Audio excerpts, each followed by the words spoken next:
اعوذ باللہ من الشیطان الرجیم بسم اللہ الرحمن الرحیم۔ سورۃ طٰہٰ آیات نمبر 86 تا 98 میں حضرت موسیٰ علیہ السلام کی سرگزشت کے بقایا واقعات، موسیٰ علیہ السلام کی کوہ طور سے واپسی، سامری جادوگر کا سونے کے زیورات سے ایک بچھڑا بنانا اور بنی اسرائیل کا اس کی پرستش کرنا، موسیٰ علیہ السلام کا سخت ناراضگی کا اظہار کرنے کے واقعات۔ اعوذ باللہ من الشیطان الرجیم۔ فرجع موسیٰ الى قومه غضبان اسفا۔ پس موسیٰ علیہ السلام سخت غصے اور رنج کی حالت میں اپنی قوم کی طرف واپس آئے۔ قال یا قوم الم یعدکم ربکم وعدا حسنا۔ اور کہا کہ اے میری قوم کے لوگوں، کیا تمہارے رب نے تم سے ایک بڑی بھلائی کا وعدہ نہیں کیا تھا؟ افطال علیکم العہد ام اردتم ان یحل علیکم غضب من ربکم فاخلفتم موعدی۔ کیا اس وعدے کے بارے میں تم پر کوئی بہت بڑا عرصہ گزر گیا تھا، یا تم چاہتے ہو کہ تم پر تمہارے رب کا غضب نازل ہو جائے کہ تم نے مجھ سے جو وعدہ کیا تھا اس کی خلاف ورزی کر ڈالی؟ قالوا ما اخلفنا موعدك بملكنا ولكننا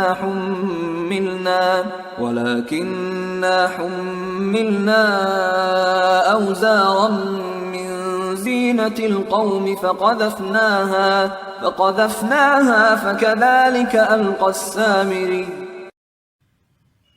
قوم کے لوگوں نے جواب دیا کہ ہم نے تم سے جو وعدہ کیا تھا اس کی خلاف ورزی اپنی خوشی سے نہیں کی، لیکن معاملہ یہ ہوا کہ کبتی قوم کے زیورات کا جو بوجھ ہم پر لدا ہوا تھا وہ ہم نے آگ میں ڈال دیا، اور اس کے بعد سامری نے بھی جو کچھ اس کے پاس تھا آگ میں ڈال دیا۔ فأخرج لهم عجلا جسدا له خوار فقالوا هذا إلهكم وإله موسى فنسي۔ پھر سامری نے اس سے لوگوں کے لیے ایک بچھڑے کا مجسمہ بنا لیا جس میں سے گائے کی سی آواز نکلتی تھی۔ اسے دیکھ کر لوگ کہنے لگے کہ یہی تو تمہارا اور موسیٰ کا معبود ہے، لیکن موسیٰ بھول گیا ہے۔ افلا يرون الا يرجع اليهم قولا ولا يملك لهم ضرا ولا نفعا۔ ان گمراہ لوگوں نے یہ بھی نہ دیکھا کہ وہ بچھڑے کا مجسمہ نہ تو ان کی کسی بات کا جواب دے سکتا ہے اور نہ ان کے لیے کسی نفع و نقصان کا اختیار رکھتا ہے۔ وَلَقَدْ قَالَ لَهُمْ هَارُونُ مِن قَبْلُ يَا قَوْمِ إِنَّمَا فُتِنْتُمْ بِهِ۔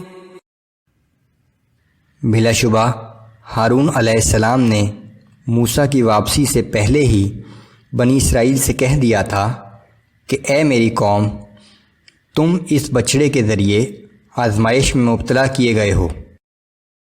وَإِنَّ رَبَّكُمُ الرَّحْمَنُ فَاتَّبِعُونِي وَأَطِيعُوا أَمْرِي۔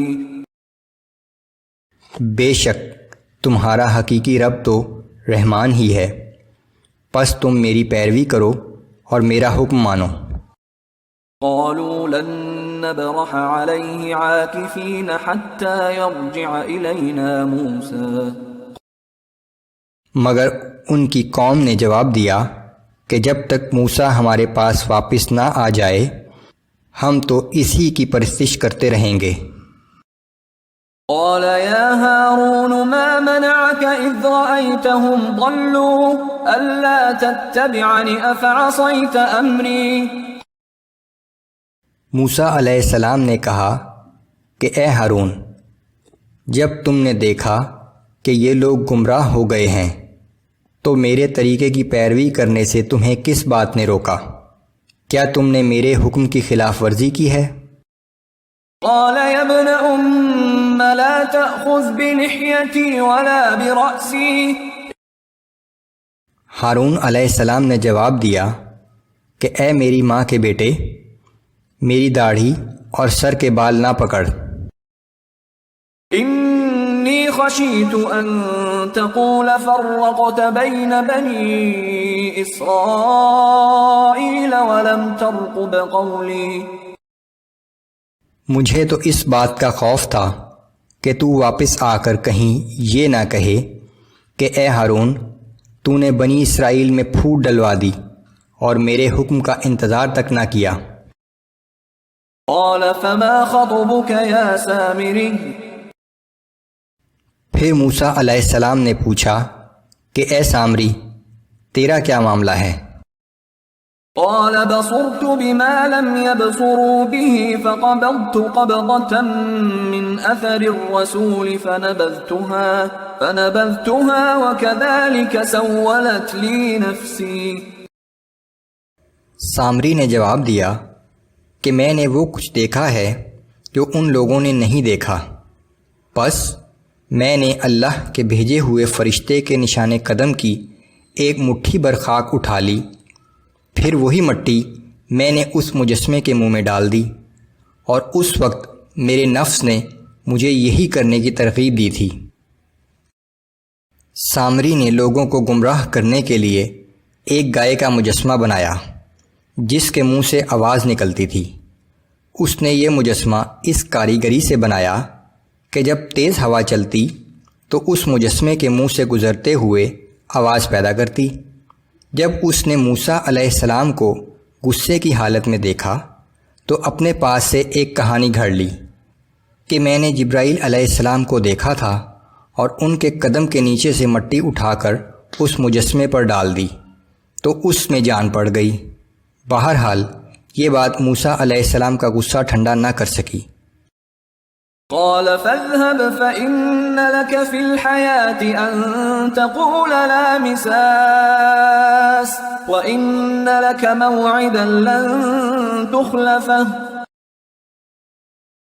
موسیٰ علیہ السلام نے کہا کہ یہاں سے دور ہو جا، اس زندگی میں تیری یہ سزا ہے کہ تو کہتا پھرے گا کہ کوئی شخص مجھے ہاتھ نہ لگائے، اور تیرے لیے عذاب قیامت کا ایک وعدہ اور بھی ہے جو تجھ پر سے کبھی نہ ٹلے گا۔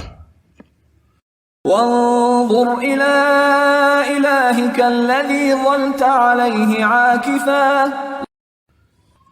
اور اب اپنے اس معبود کی طرف دیکھ جس کی تو ہر وقت پرستش کرتا تھا۔